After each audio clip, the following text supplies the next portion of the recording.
Viewers রাত্র 3টে বাজে চলে আসলাম আমাদের ভাগ্নের কাছে। সে আমাকে ফোন দিয়েছে যে মামা আপনি আসেন, আমি অনেক সমস্যায় আছি। সেই ঘুম থেকে উঠে সোজা এই দেখেন এই সে ঘুম ছিল, ঘুম থেকে উঠে হঠাৎ করে আমার এখানে চলে আসছে আমার কাছে। ঠিক আছে তো ভাগ্না, তুমি কি মানসিক প্রবলেমে আছো সেটা বলো। আরে মানসিক প্রবলেম, একটা কথা আছে না, দেশি মানুষ গো আমারে সুন্দর করে বেশি, কথাটা বুঝতে পারছে? এটা সিটেঙ্গে ভাষায় ইক্কেত্তু নিক্কা, মানে বুঝতে পারছেন?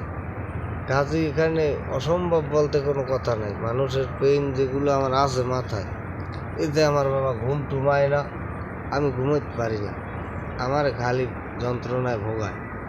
এই ব্যক্তিটারে আমি চাইতেছি যে অন্য একটা আলটিমেটামের উপরে রাখতে হবে। এখন মার্কা তো আমাদের আনারস, ঠিক আছে? এখন আনারসের উদ্দেশ্য কাঠালি উপজেলাবাসীর কিছু বললে দাও। আনারসের উদ্দেশ্যে আমি আর কি বলবো, ওটা হয়ে গেছে। এটা আমি আরও বিভিন্ন প্রভাবেও আমি পাইছি যে হয়ে গেছে। যাই হোক, সবাই আনারস মার্কায় ভোট দেবেন, এমনিও সে হইবে। এইটি ওকে, গুড নাইট।